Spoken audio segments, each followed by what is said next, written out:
Y a esta hora de la noche hacemos contacto con nuestra primera invitada. Ella es Claudia Morales Medina, ella es periodista, es una periodista llanera.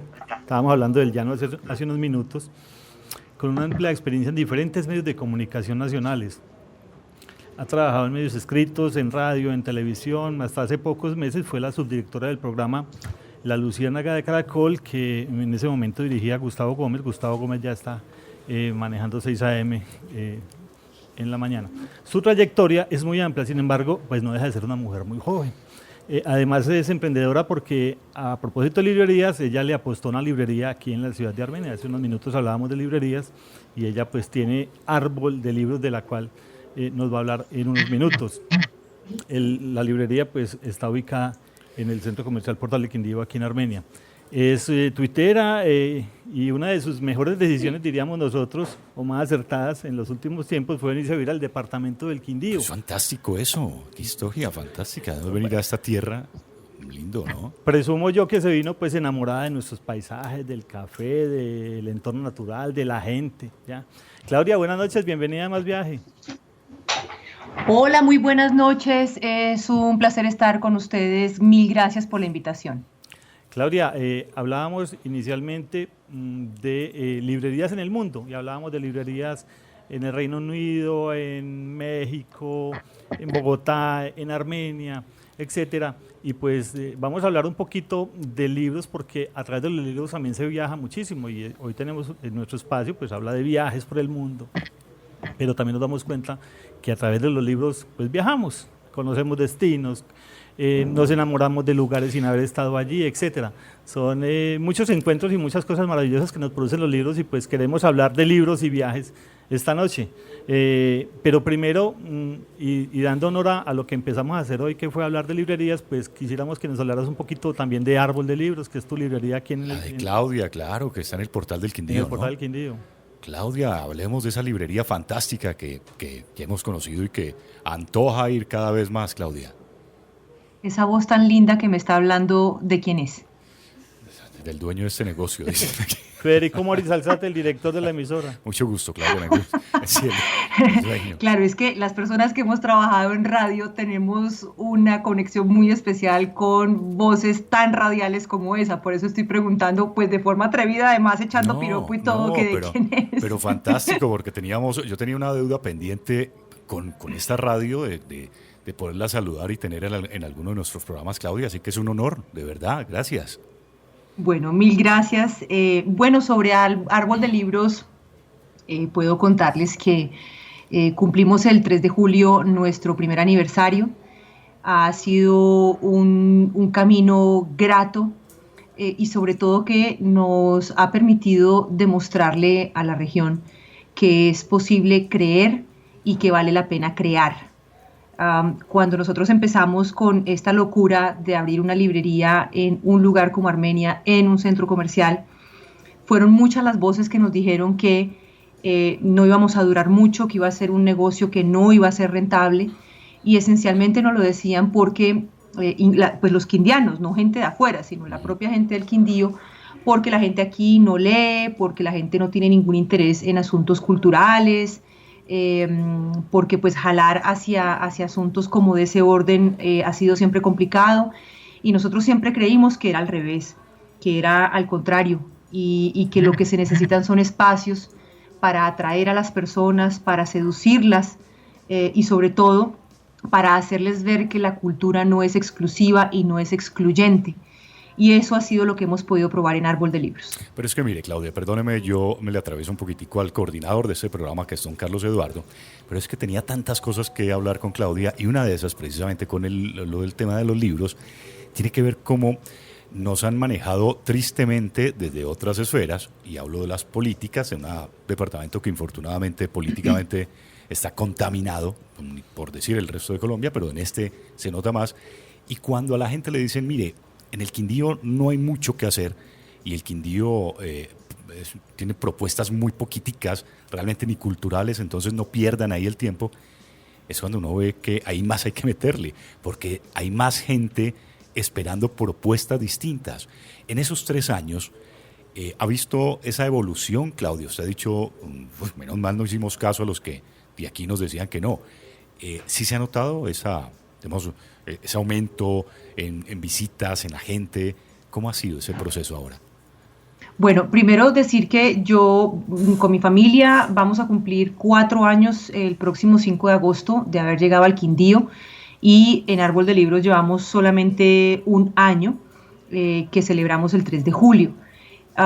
Y puedo decir que efectivamente eso es lo que ha ocurrido. Todos los días desde que abrimos Árbol de Libros vendemos libros. No ha pasado un solo día en blanco. Pero adicional a eso, lo que nosotros hemos podido verificar y demostrar todos los días es que cada vez más las personas necesitan narrativas distintas. Y las narrativas distintas pueden estar en la literatura, en el teatro, en el baile, en la música. Nosotros desde este universo de los libros así lo hemos podido comprobar. Y mire, yo tengo la fortuna, primero hace muchos años, antes de tener la librería, pero ahora con más disciplina, de trabajar en todo el país, en ferias del libro, en Bucaramanga, en Medellín, en Bogotá, en Pereira, en Manizales, en Cali, y cada vez más los sitios se llenan de personas que quieren oír autores, que quieren oír historias, que como ustedes lo decían al principio del programa, que quieren viajar a través de los libros. Insisto, el país necesita otras narrativas y necesita otro tipo de referentes. Y yo creo que eso es lo que hace que un sitio como Árbol de Libros sea viable en un lugar como el Quindío. Y ante esas estadísticas tan nefastas que tenemos de que la gente lee poquito, lee menos, etcétera, ¿se pierde la posibilidad, por ejemplo, de viajar por el mundo a través de un libro? Pues lo primero es que yo tendría que rebatir la estadística sobre mi experiencia. Por supuesto que Colombia, si lo comparamos con otros países del mundo, con una estadística de menos de 2 libros por persona por año, pues es tremendamente desalentador. Sin embargo, hay que verlo desde otra perspectiva, Carlos. Lo primero es que ciertamente hay muchas, pero muchísimas zonas del país que no tienen librerías, y con eso estoy hablando no de las zonas rurales, sino de las propias capitales de varios departamentos en el país. A mí me han llamado de Cúcuta, me han llamado de Villavicencio, me han llamado de Mitú, a decirme que si yo he pensado en tener unas sucursales de Árbol de Libros allá, no porque les parezca lindo Árbol de Libros simplemente, sino porque no tienen una librería. Hay muchas zonas que no tienen bibliotecas públicas. Entonces, ante la ausencia de espacios, pues ¿qué es lo que ocurre? Pues que la gente no tiene cómo leer. Pero, por eso digo, yo esa estadística tengo que rebatirla desde mi experiencia, porque abriendo este universo de libros chiquitico, porque ustedes lo conocen, es chiquitico, ahí en el centro comercial, recibimos gente todos los días interesada en compartir experiencias, en comprar libros, en contarnos dudas que tienen alrededor de la literatura, en fin. Así que, pues yo desde lo que yo trabajo con mi esposo, puedo decir que no es cierto que la gente no lee. Hay una directriz muy interesante que usted tiene, además, que es con los niños. Y leíamos ahora precisamente una de las bibliotecas fantásticas que existen en el mundo. Están en Japón en Japón y habla además de toda la particularidad que tiene para los niños. Desde esa base empieza realmente la transformación de una sociedad. ¿Cómo ha sido esa experiencia con los niños, en esa parte a la cual usted se le quiere pues dedicar con tanta fuerza y que lo está consiguiendo? ¿Cómo ha sido ese proceso? Pues nosotros, mire, originalmente pensábamos en abrir una librería que fuera exclusivamente de literatura infantil, y un gran conocedor de este tema de los libros, una persona que trabaja como el principal agente comercial para una de las grandes editoriales del mundo, nos dijo que eso era un error. ¿Por qué? Pues porque de la mano de un niño siempre va un adulto, o va un hermano joven o un primo, en fin, digamos, el universo de la lectura no puede ser excluyente por edades. Así que lo que decidimos hacer en la librería fue ampliar el espectro, y tenemos una curaduría de literatura infantil muy importante, muy buena, con editoriales que solamente se encuentran en Árbol de Libros, al igual que una muestra importante de literatura para jóvenes y otra grande, especialmente de novedades y algunos clásicos, de muchos temas diversos para los adultos. Sí, es cierto, yo creo que en los niños es donde podemos sembrar las semillas de las transformaciones. Y también creo que enseñarles el camino de la lectura es la forma de enseñarles a formar criterio. Es la forma también, como insisto, ustedes lo dicen, de conocer el mundo. No todos tenemos el dinero ni tenemos el tiempo para viajar, para ir a las ciudades que más nos apetecen, pero a través de los libros lo podemos hacer. Y no solamente para descubrir lo bello, para descubrir nuestra historia y la historia del mundo. Hoy precisamente les iba a hablar de 3 libros que tienen que ver con historia, a través de los cuales es posible decir a la gente, mire, usted no puede ir, o de golpe en tales años no se enteró de esto que ocurrió en tal lugar del mundo. Bueno, a través de un libro lo puede hacer. Así que sí, que creo que en los niños es donde, además no solamente el tema de la literatura y del criterio, todo lo que es posible hacer en términos de transformación social, lo logramos es con ellos desde chiquiticos. Tienes toda la razón, y yo pienso que uno de los regalos más importantes que le pueden a un niño, a un adolescente, es un libro, o es llevarlo a un ambiente, a un conversatorio con un escritor, por ejemplo, donde pueda interactuar y ver que sí es una persona real y que esas palabras surgen de un pensamiento, de una creatividad, de un conocimiento de alguien, ¿cierto? Pero perdóneme, fíjese, Carlos Eduardo, Claudia, disculpen oyentes, en Armenia, en el Quindío, precisamente hay un programa muy bonito de un Jeep Willys con un personaje vestido típico de campesino quindiano, y se va recorriendo diferentes municipios con sus libros, una biblioteca a través del Willys, pero además va contando historias, y es algo que hay que, a propósito de viajes y a propósito de turismo, que hay que empezar a contarle a la gente de afuera que existe y que tenemos aquí. Claudia, antes de que nos hables de tus libros, que vamos a dar paso también a esa información, mira, te traigo unos títulos de libros con nombres de destinos. Mira lo importante. Tú me imagino que conoces este libro, El hombre de San Petersburgo, Sí. de Ken Follett, ¿no? El beso de Glasgow, todos tienen nombres de destino, ¿no? El Cairo Nuevo, el carnicero de León, el cementerio de Praga, de Humberto Eco, el faro de Alejandría, el mercenario de Granada, el rey de La Habana, el primer hombre de Roma y el pintor de Cracovia. Bueno, hoy traje algunos nombres que traje, pero mira lo importante que son los destinos también para la inspiración de estos grandes literatos. Sí, sí. De hecho, ahora que lo menciono, no tenía esos libros aquí en mente, pero hay un autor que se ha especializado justamente en hacer novela histórica, y todo lo que ha escrito es sobre lugares del mundo. Se llama Edward Rutherford, y ha escrito tremendas novelas que se llaman Londres, París, Rusia, Irlanda, y es un viaje pero absolutamente mágico y extraordinario por esos lugares. Es decir, que si uno nunca ha ido, se siente caminando por calles, recorriendo orillas de ríos, imaginando los vestidos de la gente, los climas. Es que es extraordinario. Leer es, yo no sé, es que de leer no puede salir nada malo. No, mira, Claudia, y por ejemplo, ¿cuántas personas habrán llegado a Colombia a decir yo quiero conocer Macondo, ¿cierto? Porque este señor Gabriel García Márquez dibujó una ciudad, se la inventó y la creó en la mente y la volvió universal. Y entonces me imagino que muchas personas podrán decir, venga, yo quiero conocer Macondo. Se tiene que consolar con Aracataca, que es la ciudad donde él nació, ¿cierto? Pero finalmente mira la fuerza de una narrativa. Y claro, la fuerza de una narrativa tan grande, y Macondo podría llamarse el siguiente pueblo de Colombia que si se fundara, ¿cierto? Porque tiene una magia especial. Sí, es absolutamente cierto. Yo quería preguntar un poco, con la experiencia de Claudia, sobre todo en esas primeras lecturas para los niños, porque yo recuerdo que para mí fue medio traumático, muy en el Colegio San José de Armenia, en la primaria. Me pusieron a leer Crónica de una muerte anunciada a propósito de García Márquez, y me pareció para mi edad un poco fuerte la novela, aunque muy llamativa, ¿no? Y la leímos completamente, pero me pareció un poco fuerte para ¿Y en primaria? Que estaba uno en tercero primaria, cuarto de primaria, recuerdo que no, cuarto de primaria me la pusieron a leer. ¿Es conveniente poner, digamos, a un niño ya a enfrentarse un poco a un tipo de novelas un poco fuertes? Pues yo creo lo siguiente. Lo primero es que si uno deja que el acercamiento con los libros dependa exclusivamente del colegio, pues ahí va a haber casi que un fracaso garantizado. Yo creo que un niño que desde la casa, desde que está en la barriga de la mamá y está recién nacido, está en contacto con esa voz de madre o de abuelos o de papá que es capaz de narrar una historia fantástica. O sea, ese niño va a llegar a los libros del colegio con una formación y con una mirada del mundo muy distinta.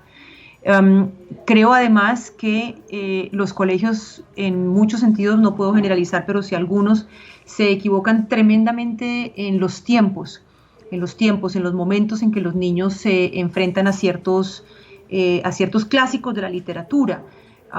Primero porque no los forman para eso y segundo porque el desarrollo de esas lecturas generalmente no es atractivo. Lo digo por la experiencia con el colegio de mi hija, por ejemplo. Y lo otro es que yo creo que no hay nada fuerte para nadie dependiendo de la formación. Yo creo que, repito, hay unos textos y unos contenidos que si desde la casa ya ha habido formación no tendrían por qué resultar ni agresivos ni sorprendentes para un niño, pero de nuevo depende de dónde viene el niño en el proceso y en el acercamiento con los libros para que pueda enfrentarlos o no de una u otra manera. Claudia, te comparto una experiencia personal con la capacidad que tiene de desarrollo mental a partir de un libro. Nosotros en la casa somos aficionados a Harry Potter, ¿cierto? Y nos hemos visto toda la saga y nos la volvemos a ver y nos parece fantástica, ¿cierto? Hace unos 20 días o un mes estuvimos en Quimbaya y había una feria aquí en la plaza. Entonces mi hija pidió un libro de Harry Potter, lo pidió y hasta barato, pues 30.000 pesos le costó y se lo llevó.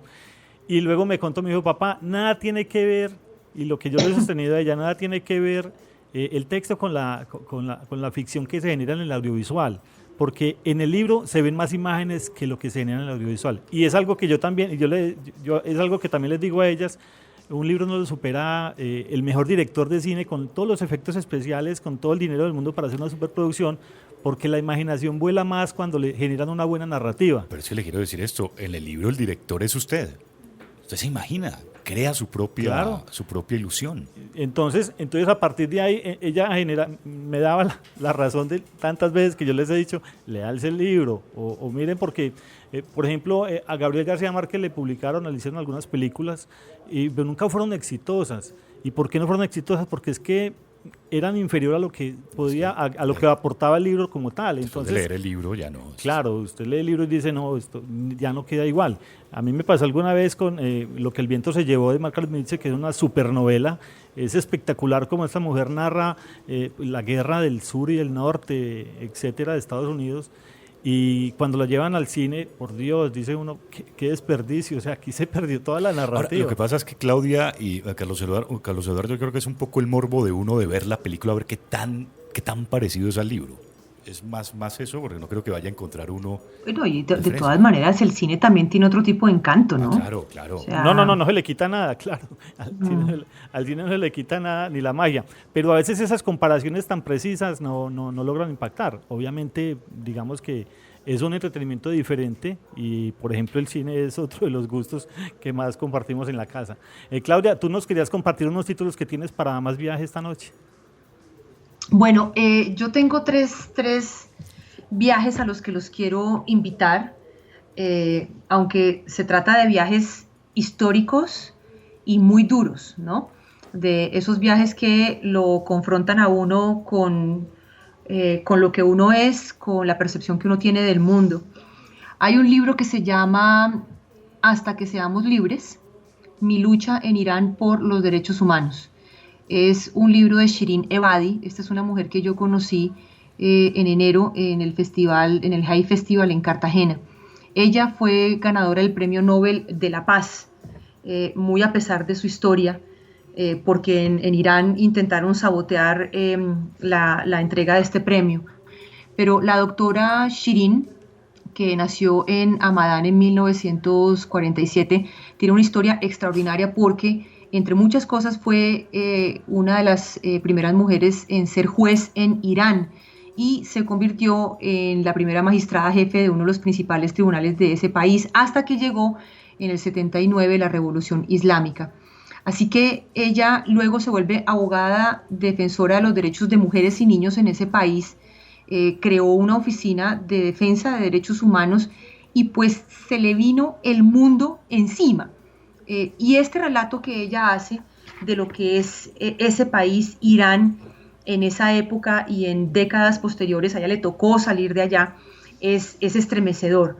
No solamente por la valentía que demuestra esta mujer, sino que en un relato absolutamente real, ella nos cuenta eso que es lo que estoy diciendo, la historia de un país a través de una narrativa que nos acerca de forma definitiva a algo que en el día a día nuestro es tremendamente lejano. No sé si sigo o tienen alguna pregunta sobre ese libro. No, pues ya lo queremos leer. Ya nos dejó Bueno. entusiasmados. Bueno, luego tengo un libro que se llama Pequeño País, es de un autor que se llama Gael Faye, también lo conocí en Cartagena este enero. Este es un muchacho joven, nació en 1982 en Bujumbura, en Burundi, que es un país africano frontera con Ruanda.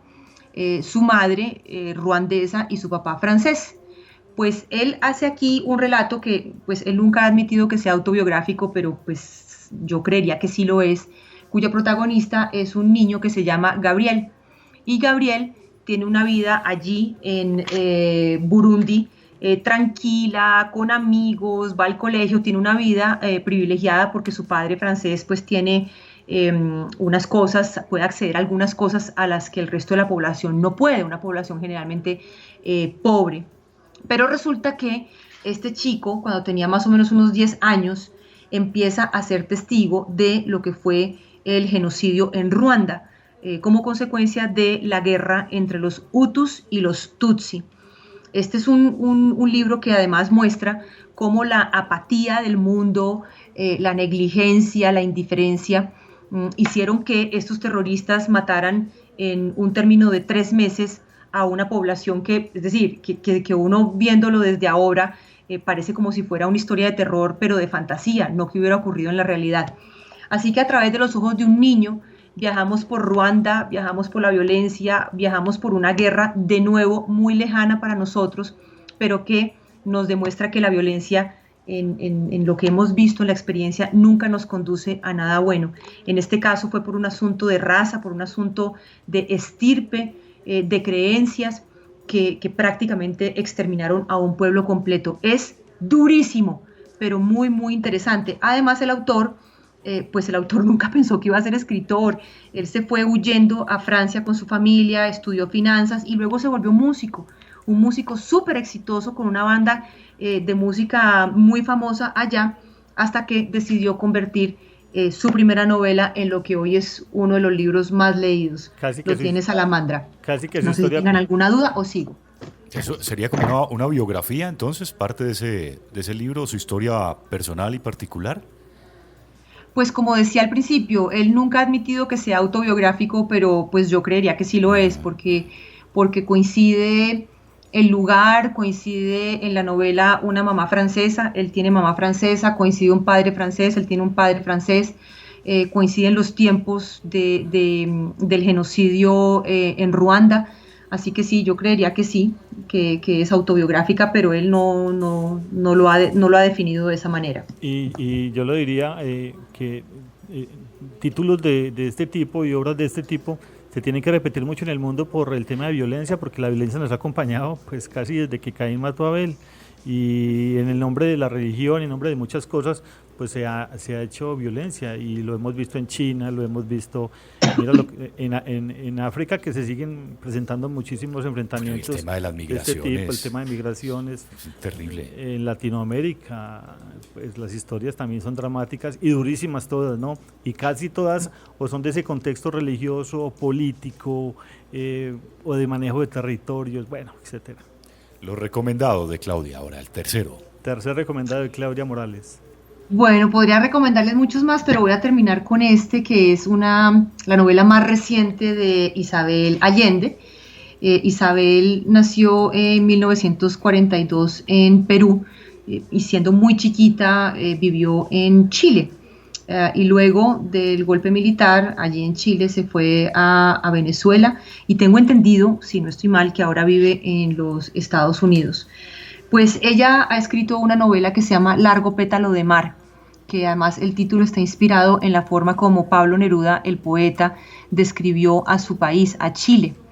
Y la novela, de nuevo, está inspirada en hechos reales, tiene un protagonista del que quedé profundamente enamorada, que es un médico muy joven que se llama, aquí en la novela, Víctor Dalmau. La historia empieza en 1938, en plena guerra civil española. Víctor era español, su familia era española, llega esta tragedia con el régimen de Franco y finalmente se ven obligados a abandonar ese país y buscan exilio en Chile, de la mano de la gestión de Pablo Neruda, que fue un personaje muy importante en la historia real, y que ayudó a mucha gente de España a exiliarse en su país. Y se fueron a bordo de un barco muy famoso, real, llamado Winnipeg. Llegaron a Chile, en Chile todo iba de forma extraordinaria, pero resulta que llega al poder Allende y luego de Allende la dictadura de Pinochet.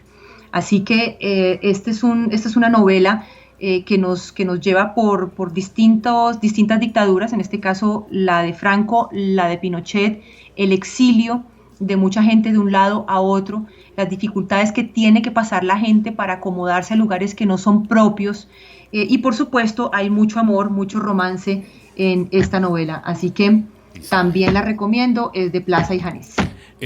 Perdóname, para soportar el primer tema de Isabel Allende, está viviendo en California. Y doña Alejandra, esto le sirve a usted para que no se desespere, a sus 76 años se casa de nuevo. Aún tengo esperanzas. Pues todavía tiene. No, pero todas, tengo toda una vida por delante. No, entonces no se asuste nada. Alejandra es una niña. Por eso, pues Isabela, imagínese, a los 76 y todavía tiene fuerza para el amor. Claudia, y yo... Pues, bueno, además, perdón, interrumpo, además, para el amor nunca hay un límite de tiempo ni de edad. Pero voy a contarles que en esta novela, justamente, Víctor Dalmau, que es el personaje del que les digo que me enamoré profundamente, termina el relato con 80 años, y a los 80 años decide que es posible volverse a enamorar de la que en ese momento es una vecina muy querida en su casita de campo en Chile. ¿Sí ve cómo le brillaron los ojos a Alejandra? Carlos Eduardo ya está feliz ya con el tema. Alejandra, fe. Muy bien. Claudia, yo aquí con la venia del director de la emisora, que se llama Federico Moris, pues quiero hacerte una invitación. No sé si quieras, esos relatos me parecieron fantásticos, de los 3 libros que nos acabas de compartir. No sé si de pronto quieras aquí, de una manera espontánea te lo digo, hacer algunos recomendados semanales. No, pero usted lo que está haciendo es una cosa fantástica, ojalá pudiera, siempre, Claudia. No, yo podría decir que sí a todo lo que signifique seducir a la gente al mundo de los libros, pero con mucho gusto. Ahora, el problema es que mis tiempos son terribles, porque tengo que viajar mucho, tengo que asumir muchos compromisos, tengo como 5 trabajos al mismo tiempo, pero en la medida en que sea posible contribuir con esto y con acercarnos y con conocernos a través de la literatura, con mucho gusto. Eso lo hacemos, Carlos Eduardo. Espero verá cómo lo vamos a hacer y lo hacemos bien. No me la cose todavía. No, porque yo la escucho mucho, además estoy viendo que nos hace unos recomendados permanentes por Twitter. Por Twitter, sí, hace días no veo de Twitter, pero sí, la seguimos. Y además la forma en que ella lo hace, muy radial, Claudia, muy radial, lo hace muy bien, es gustador, es decir, uno como que se encanta y se quiere ir ya hacia el libro donde está, y en esa promoción que hacemos aquí en la emisora, en algunos programas como uno especial de literatura que llama Las Lloronas de Abril. Lloronas de Abril, sí. Hay un programa especial aquí que maneja, no sé si tú conoces a Adriana Giraldo. Sí, por supuesto que sí. Adriana Giraldo, pues entonces hacemos esta promoción y obviamente pues queremos que la gente lea más, ocupe más su tiempo, enriquezca su mente, se vuelva más creativo, etcétera, a partir de todas las bondades que da un buen texto. Carlos Eduardo, Claudia y Alejandra y oyentes, el mundo es más que política. O sea, yo siempre en mis entrevistas en las mañanas en Radiorama con los artistas les digo, hay que promocionar más el arte por todos lados porque es que nos metieron el cuento de que todo es político y si no escuchamos noticias políticas entonces quedamos mal informados y si no vemos... No, el mundo es de otros también, no solamente políticos, y el arte y la literatura y los libros están ahí y para eso precisamente es la democratización de los medios, bien utilizadas a través de una radio como la nuestra, como la Internet, que es suya. Claudia, también, muchas gracias. No, a ustedes 1000 gracias. Me encanta este tipo de encuentros y por supuesto, siempre que se necesite, ahí estaré para ustedes. Claudia, te agradezco mucho la invitación, que hayas compartido con nosotros esta información, estas experiencias. Esperamos tenerte nuevamente por aquí y ojalá que por aquí tengas la oportunidad de sonar mucho con tus libros y con tu árbol de libros. Con mucho gusto, 1000 gracias. Suerte en la UFM, ¿no? Sí, como si no fuera poco lo que tengo. Ahora me metí en esa aventura, pero estoy muy feliz, muy, muy feliz. Se ha metido en esa. Gracias, Claudia. Un abrazo. Vale, chao. Chao, que estés bien. Claudia Morales. Eso es Más Viaje. So I packed up my life.